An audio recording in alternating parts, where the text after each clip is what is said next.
more shot. Trying to record what I had recorded a while back. What they're calling fog, which really looks more like rain through my camera, my security camera. It looks like it's snowing, or a combination of rain, because some of the grain, it looks like grainy. This is what they're calling fog. And I put it on my YouTube, and I did share it. And I guess the algorithms caught it, because all of a sudden I started getting a confirmation of what this is. People are actually talking about it, but I never heard about it until I actually put it up on my YouTube. I don't know if it went public or whatever, but the algorithms may have picked it up. And it's got a certain kind of bacteria, which I've experienced in the past, caught it from minibuses in New Jersey. And it's got that kind of bacteria, semi-something. I have a note of it. And I will, if I upload this to Facebook, I'm going to put the name of it. But it doesn't have just that bacteria. It's loaded, as you can see, with tons of bacteria and pathogens and disease, pretty much. So, bacteria and parasites, okay? That's what this stuff that's pouring, that is invisible to the eye. If I were to open my door, I'll say, how come it looks like it's raining through the camera lens? Because it's naked to the eye. Now, other people are capturing it. I don't know how they're seeing it. It seems like when they walk out, they could see it, but they probably could see it through the lens of the camera, maybe. I know I could see it only through the lens of my surveillance camera. I'm not too sure I would be able to see it through my camera. If I were to put out my phone camera, I'm not too sure that it would capture this. But something is wrong with this picture, and it's been going on for years. This has been happening at night, in the middle of the night, for years. Again, I thought it had stopped, because at 9, 8, I'm looking at my surveillance camera. I'm like, oh, there's not much. It's okay, they stopped. No, it never stopped. It's been going on for years, but it's during the middle of the night. And a lot of people actually are having back problems, which I don't see the relationship. Too many, even younger people, are having like sciatica or SI joint, or the discs are thinning out, the gel between the discs of the back, the L whatever, L4, 5, 6, 7, I think.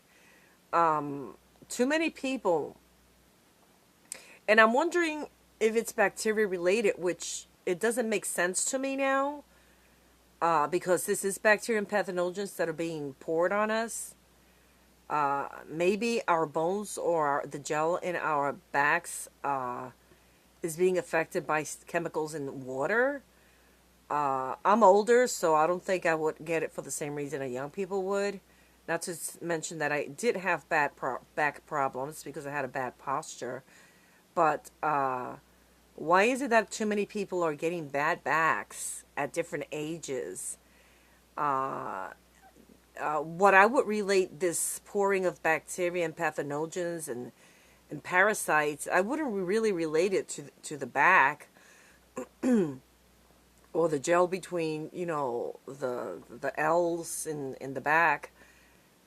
It doesn't make sense to me, but I am seeing a deep manifestation of that. Most people are diabetic, but that's because of the bad food that we're eating that's poisoned. This stuff over here, people are breathing it. When people touch their car or they pick something up from their ground, they can't tell it's infected.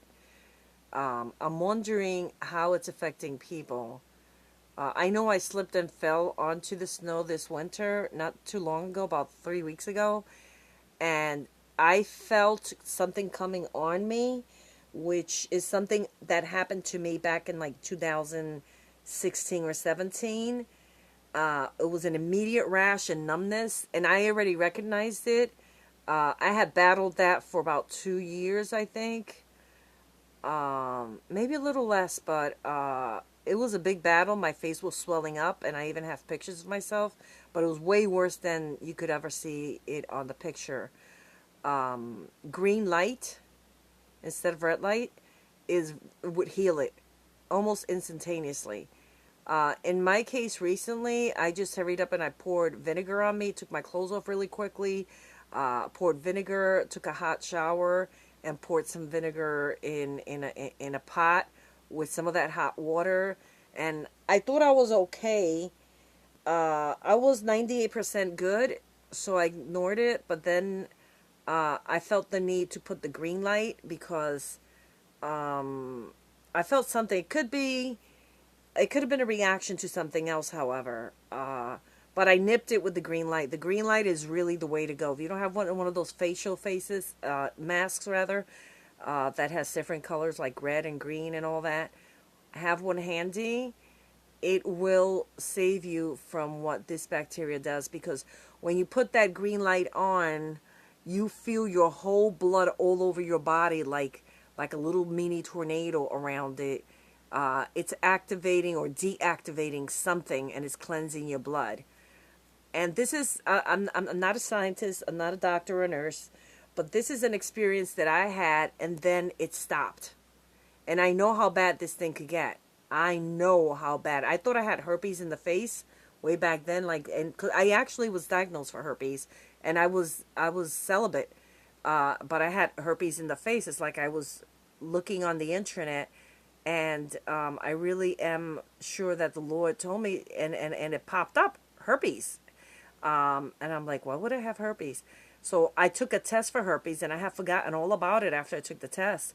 And I remember the doctor said, oh, so you got something going on down there. I was like, well, what's she talking about? And I have forgotten totally that I deliberately requested that test.